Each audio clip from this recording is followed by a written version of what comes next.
Ethan Reyes had never been particularly lucky, especially not on rainy Wednesdays in the middle of October. The clouds above Portland hung low heavy with mist, like they'd been stitched directly into the skyline. He sat in his aging Honda Civic with the heater wheezing and a coffee-stained delivery receipt fluttering on the passenger seat. The day had already served him a parking ticket, a flat tire, and a spilled latte, but nothing compared to what was about to happen at 4:47 p.m. on Northeast 37th Avenue. He was backing out of a narrow driveway after dropping off a bouquet of apology flowers for a cheating boyfriend. The customer hadn't tipped classic. Ethan adjusted the rear view, shifted into reverse, and crept backward just as a flash of chrome caught his eye. Crunch. The sound was unmistakable, not catastrophic, but definitely more than a scratch. Ethan slammed the brakes. "Oh, come on," he muttered. He jumped out into the drizzle, heart thudding. His rear bumper was slightly dented, kissed by the front end of a mint-condition, cherry-red Mustang fastback. It looked like it had rolled straight out of a '70s car ad. Then he saw her. The woman stepped out of the driver's seat in a navy raincoat, her hair somewhere between chestnut and silver tucked in a loose bun. She moved with an athletic kind of grace, even as she scowled at the bumper. "I didn't even see you coming," Ethan said, hands raised like he was under arrest. She surveyed the damage coolly. "It's not terrible. My fault. I cut the corner too fast again." "Again, I'm Ethan," he offered, uncertainly extending a hand. She gave him a quick glance and shook it firmly.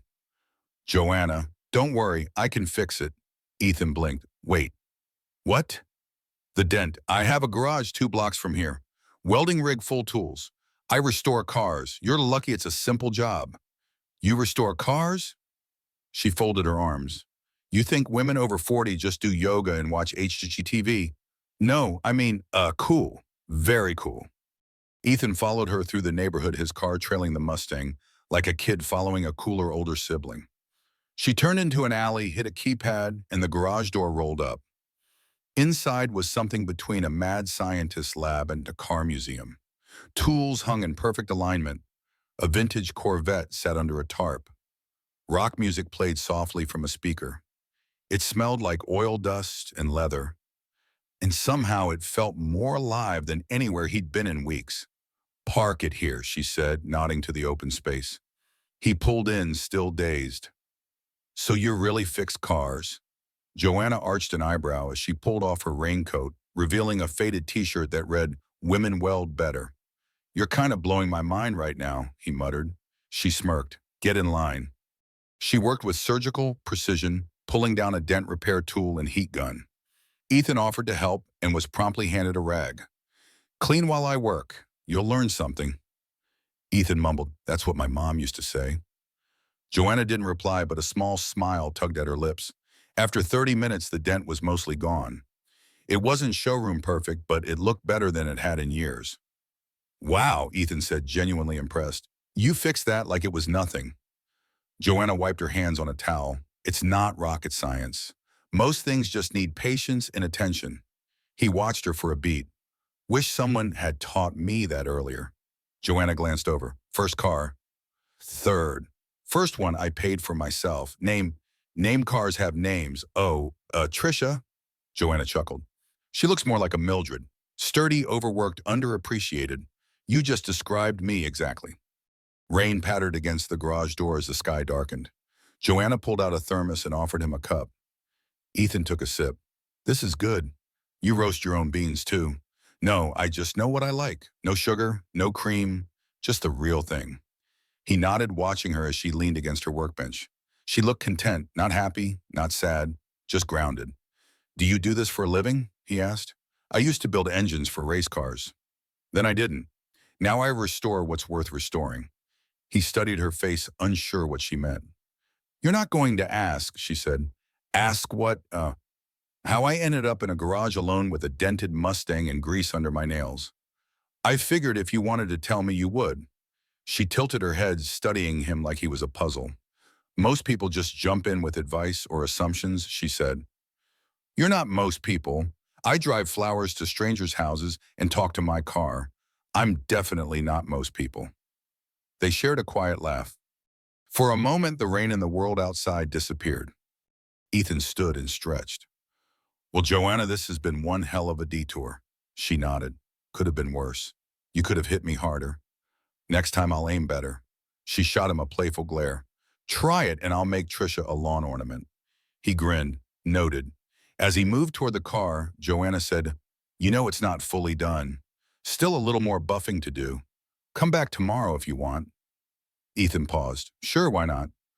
What time, any time? I'm not going anywhere. He looked at her, really looked at her. I'll bring coffee. Black, of course. Ethan sat in his apartment later that night, a cheap lamp casting shadows across the room.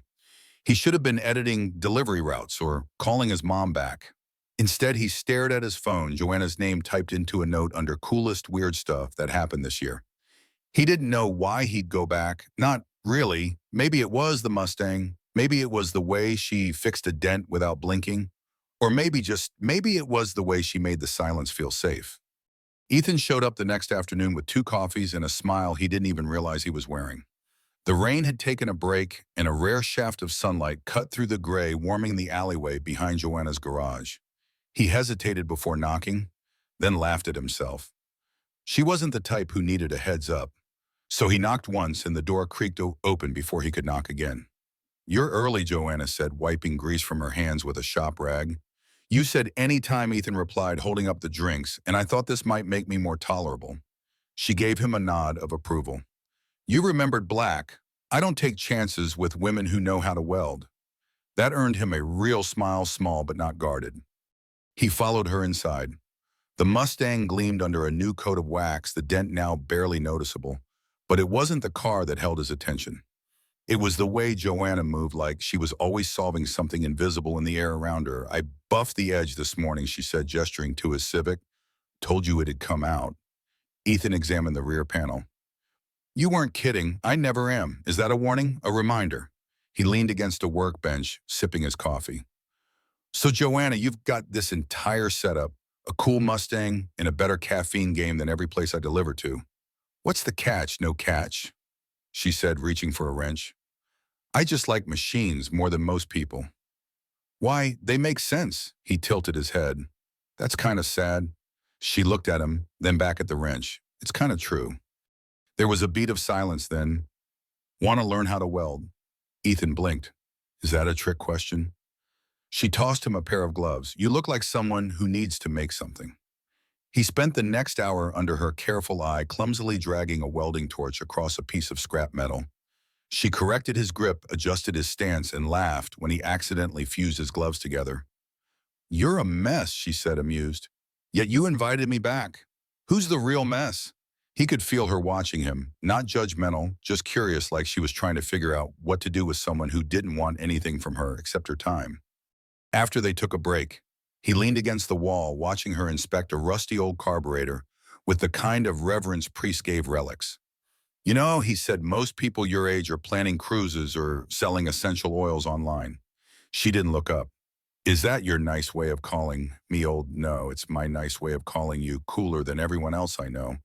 That made her laugh again, lower this time, less filtered. I used to build engines for formula cars, she said suddenly. Years ago, it was all I wanted. Fast cars, fast tracks. My team won in Monaco. Ethan raised his eyebrows. You raced. No, I built what other people raced. Men took credit for it, but I was there. What happened? Joanna shrugged like she was brushing off a memory. Got tired, got married, got out. He nodded. You don't talk about him. No reason to. There was something in her tone that made Ethan back off for now. So you just fix up old cars now? I find things people gave up on, she said. Sometimes they still run. He looked at her carefully. That sounds a lot like you. She gave him a look, part warning, part challenge, but didn't push him away. Later, as they stood side by side, wiping grease off their hands, Ethan asked, You always this generous to guys who hit your car? She smirked. Only the ones who talk to their vehicles and bring decent coffee. Good to know. He hesitated, then added, You want to go for a drive sometime? Joanna raised an eyebrow. You asking me out or asking to drive the Mustang? Little bit of both. She didn't answer, just tossed him the keys. Clean it first, then we'll see. He caught them stunned. Seriously, you break it, you buy me dinner. So it's a date. It's an insurance policy. As he slid behind the wheel, heart pounding, Joanna walked around to the passenger side, and for the first time in a long time, for both of them, it felt like maybe life wasn't done throwing surprises. Ethan hadn't expected to drive a vintage Mustang on a Thursday. He definitely hadn't expected Joanna stoic, solitary Joanna to sit in the passenger seat, one leg propped up on the dash, as if she'd done this with him 100 times before. Be gentle with her, she said without looking over. I'm always gentle, Ethan replied. Easing the gear shift into first, Joanna side-eyed him. I can tell. The engine rumbled like a heartbeat as they pulled out of the alley and onto the open road. It was one of those rare Pacific Northwest afternoons when the clouds gave way to a wide blue sky and the city felt almost cinematic. Old brick buildings blurred past, and the Mustang purred down Burnside like it remembered what freedom felt like. Ethan glanced at her, then back at the road. You ever just take her out and go nowhere? Used to, Joanna said when things got too quiet. He looked at her again, slower this time. Too quiet. She didn't answer right away. Instead, she rolled the window down, letting the wind pull strands of hair from her bun.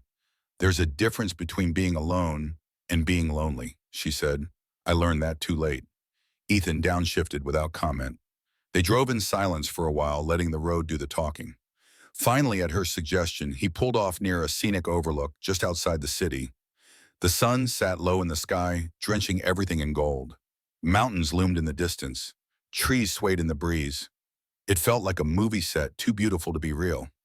Joanna leaned back in the seat and closed her eyes. This is where I used to bring him. Ethan didn't have to ask who she meant.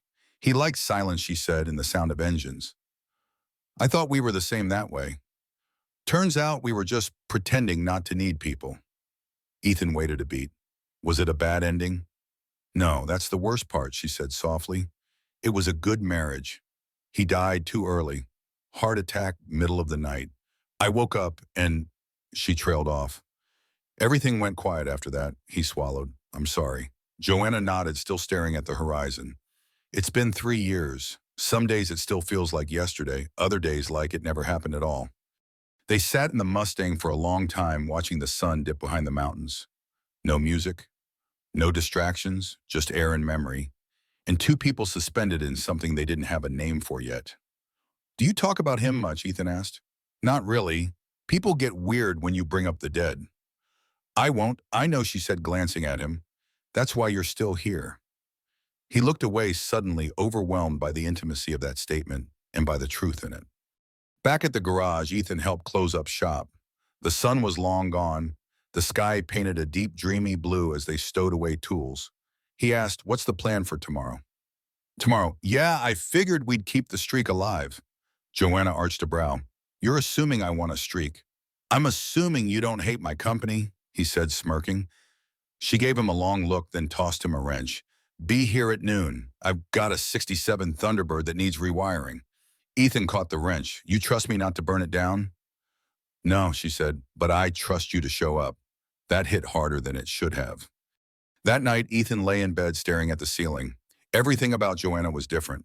She wasn't polished or performative. She didn't post filtered selfies or fill silences with filler words. She was sharp and solid and unapologetically herself. He liked that. He also liked the way her hands moved with certainty, how she spoke in short, meaningful sentences, and how, despite everything, she hadn't closed the door to people entirely. She reminded him of old songs, the kind that didn't need a beat drop to stay with you. He wondered if she ever thought about him after he left. Then he wondered why it mattered so much that she did.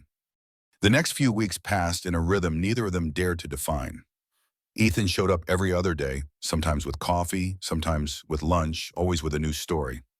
Joanna never asked him to come, never said she was expecting him, but every time he walked through the garage's back door, she had a rag in hand and a smirk ready. The Thunderbird needed rewiring, then the Camaro needed brakes, then a neighbor dropped off a busted vintage Vespa, and Joanna handed Ethan the manual without looking up. Your turn, she said. He hadn't planned to spend so much time there, but something about the smell of oil, the classic rock station humming low in the background, and the way she moved, precise, focused, unbothered, made him forget the rest of the world existed. And she didn't ask about the rest of his world, which he found oddly comforting. Until one Thursday afternoon, they were sitting on the curb outside the garage, sharing a greasy bag of onion rings, their hands still stained with engine grime. "What did you do before you started dropping bumpers on women's cars?" she asked. He wiped his fingers on a napkin. "Delivery driver. Still am part-time. Also freelance video editor when work shows up. Mostly weddings, a few music videos. Stuff that makes rent feel like a suggestion." She raised an eyebrow. "You went to school for that?" "Nope. Taught myself. YouTube and caffeine. So you just kind of wandered into it." He looked at her. "Yeah, I guess I've been wandering a lot." She considered that. "Is it lonely?" He shrugged. "Sometimes. But it's also kind of freeing. No one's waiting for me. I can leave, crash into someone's car, and accidentally start learning how to rewire vintage vehicles without anyone asking where the hell I am." Joanna chuckled, then looked down at her hands. Her voice softened. "My husband used to say freedom and isolation look the same if you're too far away." Ethan studied her. "Do you still feel isolated?" She didn't answer right away, then quietly. "Not as much since you showed up."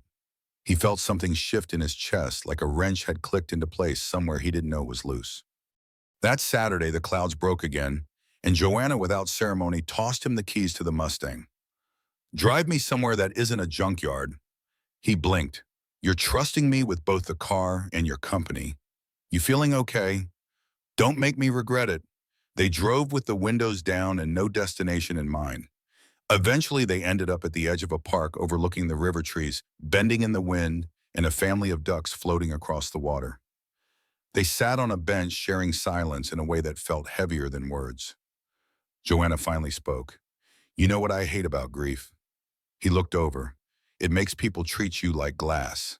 Either they avoid you or they pity you, but they stop looking at you like you're a full person." Ethan's voice was quiet. "I don't do that, I know. That's what scares me." He frowned. "Why would that scare you?" "Because I haven't let anyone in since James died, and I don't know what it means that I want to let you." The wind caught her hair, and for once she didn't fix it. Ethan watched her eyes, unapologetic, wide open. He spoke carefully. "I don't need anything from you. I just like being near you. That's all." "That's not all," she said softly. "Not anymore." They stayed at the park until dusk painted the river gold. When he dropped her off, she didn't get out of the car immediately. Instead, she reached for the door handle, paused, then turned to him. "Come in?" He stared at her, heartbeat skipping. "I mean, for a drink," she clarified, almost teasing, but her voice betrayed her nerves. He followed her up the narrow staircase to the apartment above the garage. The walls were filled with framed racing photos, hand-drawn blueprints, and shelves cluttered with trophies and engine parts, a world built by a woman who lived with precision and purpose. Joanna poured them 2 whiskeys, no ice, and sat across from him on a battered leather couch. Ethan took a sip. "Let me guess. This is the one thing in your life you don't fix." She smirked. "Some things are better when they burn a little." They talked for hours about nothing and everything, your childhood in Oregon. His failure at opening a taco truck, the time she raced a cocky 19-year-old and beat him by 4 seconds, the time he delivered flowers to a house that turned out to be a funeral. Somewhere between the second pour and a quiet lull, their conversation faded into a comfortable stillness. Then she looked at him, really looked at him, and said the last thing he expected. "I want to kiss you." Ethan blinked. "But I won't," she added almost as fast. "Not yet." He leaned forward slightly. "Why?" "Because I don't want this to be a fluke or a distraction or just something that feels good in the moment." He exhaled slowly. "What if it's none of those things?" She studied him, the edges of her mouth curled in conflict. "Then you'll still be here tomorrow," she whispered. "I will." "And the day after, yes." She nodded, then got up, walked him to the door, and stood there with her hand on the knob. "Don't make me regret letting you in." "I won't," he said, and for the first time Joanna didn't just believe him, she hoped it. The rain came back on a Wednesday. Thin gray sheets slid down the garage windows as Ethan sat underneath the hood of a '72 Charger, oil on his cheek and half a joke hanging on his tongue. Joanna was unusually quiet across the shop, her eyes darting between a checklist and the wall clock. "You good?" he asked, peering out from the engine bay. She hesitated, then wiped her hands on a rag. "You ever have one of those days where you feel everything changing, but nothing's moved?" Ethan chuckled. "Like the pre-earthquake moment." "Yeah, every time I check my bank account." She didn't smile. He stepped out from under the hood, wiping his hands. Joe. She looked at him, really looked. There was something in her eyes, a weight, history, and a hint of fear. I got offered a job. That stopped him cold, a consulting role, racing company in Austin. They want me to train a new engineering team. 6 months, maybe more. Oh, Joanna leaned back against the workbench, arms folded. I didn't apply. An old contact called, said my name came up in a meeting. Apparently, I'm still somebody out there. Of course you are, he said too quickly. Then added, do you want to go? She didn't answer. Ethan nodded once slow. Got it. But the words didn't settle in him. They crashed like a misaligned piston, leaving parts of his chest grinding.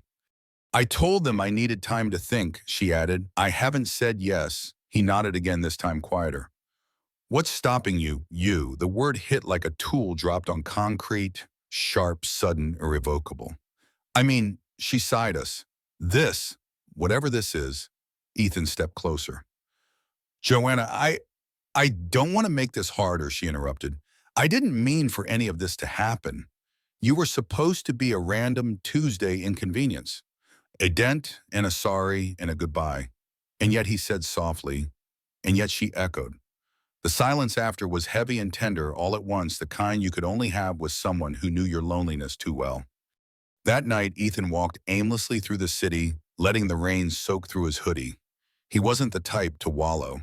He'd always been good at letting things go, bad jobs, flings, apartments with roaches and thin walls. But this was different. He kept replaying the way she looked at him, the way she said you like it was both a blessing and a curse. At some point, his feet took him to her street. The garage was dark, the upstairs window lit. For a moment, he just stood there watching, not in a creepy way, in a do I knock or walk away forever kind of way. Then the door opened. She stood at the top of the stairs, barefoot, wrapped in an old hoodie. Ethan, I was just passing by. He lied. You suck at lying, she said, stepping aside. Come up. Inside, the place felt smaller, not physically, emotionally, like the air had been folded in on itself. She handed him a towel. He took it, but didn't dry off. I don't want you to stay for me, she said. That's not fair. I wasn't planning to, he replied. I want you to stay for you. Because you're not done here, because you still have something left. She stared at him. That's a nice line. It's not a line, it's a belief. When I didn't have until I met you, she sat on the edge of the couch. He joined her, not close, not far, just there. I don't want to lose this, she admitted. Whatever this is. You won't, he said, because I'm not going anywhere unless you tell me to. Joanna turned to face him, her eyes suddenly glassy. You don't make this easy. Love's not supposed to be easy. Her breath caught. Is that what this is? He swallowed. Feels like it. A long silence. Then she said, You're too young to talk like that. He laughed once, and you're too alive to hide like this. She reached for his hand, held it, gripped it like a woman who'd already lost once and wasn't sure she could survive it again. He leaned in slowly. She met him halfway. The kiss was quiet, no dramatic music, no spinning room, just lips on lips, a yes finally after so many maybes. The next morning, the garage reopened late. Joanna was already under the hood of the Charger when Ethan strolled in with 2 coffees and a smug grin. She glanced over. Wipe that look off your face. Can't, he said. It's permanent now. She rolled her eyes but couldn't hide the smile. So he said carefully, handing her the cup, What about Texas? She took a sip, savoring the heat. I turned it down. Ethan froze. You did. I have unfinished business here. He blinked, like the Charger. She gave him a look, like you dummy. His grin widened. Good, because I was already planning to stick around. Yeah, she asked. Yeah, he said. I think I found the thing I didn't know I was looking for. She tilted her head. What's that? He took a breath, looked her straight in the eye. Home. 6 months later, the garage looked different now, cleaner, warmer. A small neon sign hung in the front window, Reignition Custom Motors Est. By 2 collisions. Ethan stood behind the counter, sketching out a new logo on a napkin while sipping from a chipped mug. The doorbell jingled. Joanna stepped in helmet under her arm hair, wind-tossed and grinning. Test run went smooth, she said. She's ready. Perfect, Ethan replied, coming around the counter. Clients on their way. She leaned in and kissed him brief but enough. You hungry, she asked. I'm craving greasy breakfast food at 3 p.m. He slipped his arm around her. Only if I get to drive. You're still not touching the Mustang. Worth a try. They headed out into the sunlight, two people who'd crashed into each other by accident only to find exactly what they needed. One of the most profound lessons from Ethan and Joanna's story is that life's greatest gifts often come from unexpected collisions, literal or metaphorical. Their chance encounter on a rainy Portland street teaches us that second chances can bloom in the most unlikely moments if we're open to them. Ethan, a drifting delivery driver, and Joanna, a guarded retired engineer, were both stuck in their own quiet struggles. Yet through a minor car accident, they found connection, healing, and purpose. This reminds us that vulnerability and courage can transform fleeting moments into lasting change. It's not about grand gestures, but the small, brave choices like Ethan returning with coffee or Joanna sharing her past that build trust and love. Life doesn't always follow a script. Sometimes it's the detours, the dents, and the silences that lead us home. This story urges us to stay open to see the beauty in broken things and to believe that no matter our age or scars, we're never done finding meaning. What's a moment in your life that felt like a collision but led to something beautiful? Share your story in the comments below. We'd love to hear how your unexpected turns shaped you. If this resonated with you, hit that subscribe button and join our community. Let's keep exploring the lessons life throws our way together. Your support keeps these stories alive, so don't forget to like, share, and ring the bell for more heartfelt tales.